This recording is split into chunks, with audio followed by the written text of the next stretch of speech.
ભરૂચ અંકલેશ્વર જીઆઈડીસીમાં આગ લાગી છે। ખ્વાજા ચોકડી નજીક કંપનીના ગોડાઉનમાં આગ લાગી છે। સ્ટાર્ક કલર નામની કંપનીની ગોડાઉનમાં સળગ્યા હોવાના સમાચાર છે। ધુમાડાના પરિસ્થિતિમાં પહેલા તો આગ એટલી ભીષણ નહોતી લાગી રહી, પરંતુ ત્યારબાદ જે વિકરાળ સ્વરૂપ ધારણ કરી લીધું। ધુમાડાના ગોટા દૂર દૂર સુધી જોવા મળ્યા હતા। 5 થી વધુ ફાયર ફાઇટરો ઘટના સ્થળે છે અને આગ બુઝાવવાના પ્રયાસ કરવામાં આવી રહ્યા છે। કઈ રીતે આગ લાગી તે હજી જાણી શકાયું નથી। પ્રાથમિક હાલમાં જે તપાસ છે તે માનવામાં આવી રહી છે કે શોર્ટ સર્કિટ કારણ હોઈ શકે છે, પરંતુ ખ્વાજા ચોકડી નજીક કંપનીના ગોડાઉનમાં આગ લાગતા આસપાસની જે દુકાનો છે, આસપાસમાં મકાનો જેટલા પણ છે, તમામ ખાલી કરાવવામાં આવ્યા હતા। સૌથી વધારે મહત્વની વાત, આગ એટલી વિકરાળ હતી કે પાણીનો મારો ચલાવીને હજી પણ આગને કાબૂમાં લેવાના પ્રયાસ કરવામાં આવી રહ્યા છે। વધુ જાણકારી મેળવીશું। ન્યૂઝ 18 સંવાદદાતા દીપક અમારી સાથે જોડાઈ ગયા છે। દીપક, હાલમાં આગને લઈને શું બધું જાણકારી મળી રહી છે? બિલકુલ સિદ્ધાર્થ, હાલ વાત કરીએ તો જે હાલ ઉનાળો છે અને ઉનાળામાં લગભગ 40 થી 45 ડિગ્રી તાપમાન રહે છે, ત્યારે આ તાપમાનમાં જે ખાસ કંપનીઓ હોય છે, કંપનીઓમાં વધારે પડતી આગના બનાવો બનતા હોય છે। આજે અંકલેશ્વર જીઆઈડીસીમાં આગનો બનાવ બન્યો છે, જે ખાજા ચોકડી નજીક આવેલ એ સ્ટાર્ક કલર નામની જે કંપની છે, જે ગોડાઉનમાં ભીષણ આગ લાગી છે। આ આગ હજુ કયા કારણસર લાગી છે તેનું તારણ હજુ નહીં મળ્યું, પરંતુ જે આગ લાગી છે જેના જે ધુમાડાના ગોટા છે, જે દૂર સુધી દેખાતા લોકોમાં ભય ફેલાયો છે। આ લગભગ 5 જેટલી ફાયર ફાઇટરો જે ઘટના સ્થળે આવી પહોંચી છે અને પોલીસ કાફલો પણ દોડી આવ્યો છે, પરંતુ આગ જે છે હજુ કાબુમાં આવી નથી અને આગને ઉલટાવવાના હાલ પ્રયાસો થઈ રહ્યા છે। પરંતુ વારંવાર આવી જે અંકલેશ્વર જીઆઈડીસીમાં લાગતી આગના બનાવો હાલ વધી રહ્યા છે અને લોકો ભયમાં રહી રહ્યા છે। જી, આભાર સમગ્ર માહિતી બદલ। તો હાલમાં જે જાણકારી મળી રહી છે તે પ્રમાણે પંચમહાલ લોકસભા બેઠક પર ભાજપના રાજપાલસિંહ જાદવે 5 લાખથી વધુની લીડ સાથે ભવ્ય જીત મેળવી છે। રાજ્યમાં સૌથી તો આગને લઈને આ મહત્વના સમાચાર। ભીષણ ગરમીના કારણે આગ લાગી હોવાની પ્રાથમિક જાણકારી।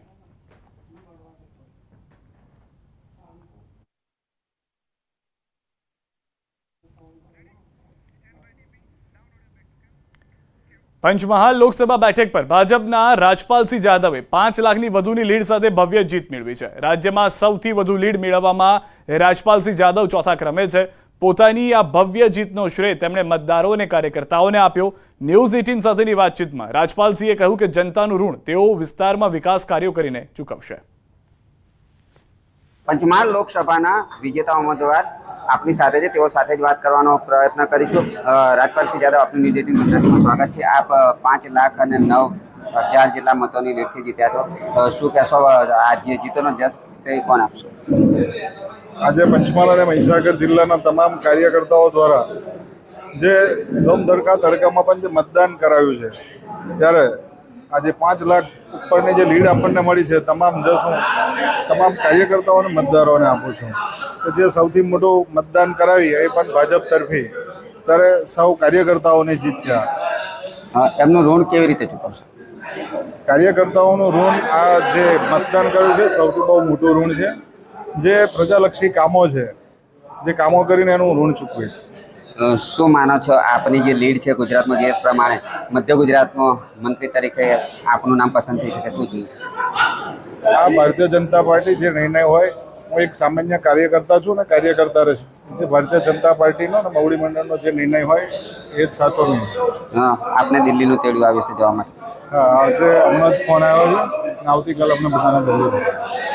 ચોક્કસથી આ રાજપાલસિંહ જાદવ હતા। તેઓ જણાવી રહ્યા હતા, હું પહેલા પણ ભાજપનો કાર્યકર્તા હતો અને આજે પણ ભાજપનો કાર્યકર્તા જ છું। જે ભાજપ નક્કી કરશે, જે મોવડી મંડળ નક્કી કરશે તે તેઓ સ્વીકારી રાખશે। સાથે સાથે જે પ્રજાલક્ષી કામો છે તેના થકી તેઓ મતદારોનું ઋણ ચૂકવશે। રાજેશ જોશી, ન્યૂઝ 18 ગુજરાતી, ગોધરા, પંચમહાલ। સમાચારોમાં હાલ રોકાઈશું એક વિરામ માટે। આપ જોડાયેલા રહો ગુજરાતની number 1 news channel news 18 Gujarati સાથે।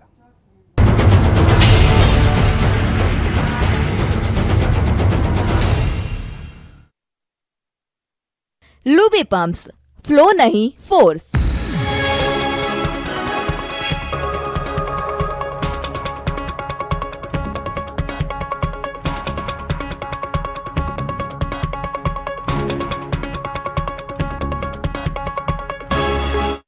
लूबी पम्प्स, फ्लो नहीं फोर्स। લોકો સમજ 1984 અમદાવાદના નારણપુરામાં પોલિંગ બૂથની જવાબદારી નિભાવવાથી રાજકારણમાં આગળ વધવાની શરૂઆત કરી હતી। વર્ષ 1997માં સરખેજ બેઠક પરથી વિધાનસભાની ચૂંટણી લડી ધારાસભ્ય બન્યા હતા. વર્ષ 2002 થી 2010 સુધી ગુજરાતના ગૃહ રાજ્ય પ્રધાન રહ્યા હતા. જુલાઈ 2014માં ભાજપના રાષ્ટ્રીય અધ્યક્ષ પદની જવાબદારી સોંપાઈ હતી. 2020 સુધી તેઓ રાષ્ટ્રીય અધ્યક્ષ રહ્યા હતા. 2019માં ગાંધીનગર બેઠક પરથી લોકસભાની ચૂંટણી લડીને સાંસદ તરીકે ચૂંટાયા હતા. ભાજપના સંગઠન અને જનતાનો મિજાજ પારખવામાં માહિર અમિત શાહ ફરી એકવાર મોદી સરકારમાં દેશના વિકાસની રૂપરેખા ઘડશે.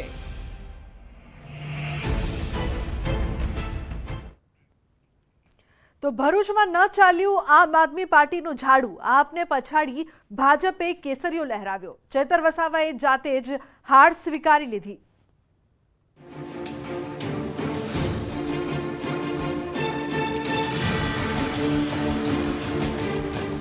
ભરૂચ લોકસભા બેઠક ગુજરાતની બહુચર્ચિત બેઠક પૈકીની એક બેઠક રહી છે. અહીં બંને વસાવા વચ્ચે રોમાંચક રાજકીય જંગ જામી હતી. ભાજપે 6 ટર્મથી ચૂંટાયેલા મનસુખ વસાવાને 7મી વખત જીત માટે રાજકીય મેદાનમાં ઉતાર્યા હતા. તો બીજી તરફ ઇન્ડિયા ગઠબંધનમાંથી ચૈતર વસાવાને મનસુખ વસાવાને ટક્કર આપવા માટે ચૂંટણી જંગમાં ઉતાર્યા હતા.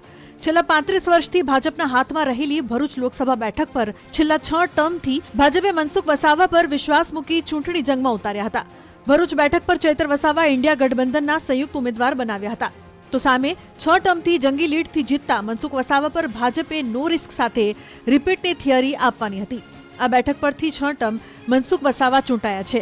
1998, 1999, 2004, 2009, 2014 અને 2019માં ચૂંટાયા હતા. 1994માં ગુજરાત સરકારમાં મંત્રી હતા. ભરૂચ લોકસભાને પણ લાગે વળગી ત્યાં સુધી અલગ અલગ વિસ્તાર, શહેરી વિકાસ છે, રૂરલ એરિયા છે, આ બંનેને ધ્યાનમાં રાખીને શહેરોનો કઈ રીતના સરકારની યોજનાનો પૂરેપૂરો લાભ મળે,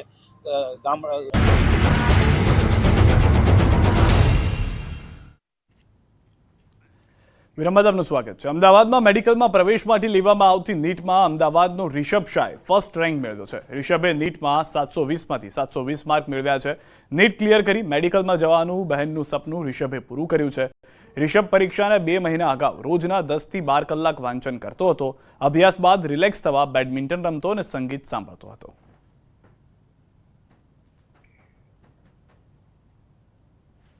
મેડિકલમાં પ્રવેશ માટે લેવામાં આવતી નીટની પરીક્ષાનું પરિણામ જાહેર થયું છે અને નીટમાં અમદાવાદના HBK સ્કૂલનો વિદ્યાર્થી રિષભ શાહ કે જેણે 720માંથી 720 માર્ક્સ જે છે તે સ્કોર કર્યા છે.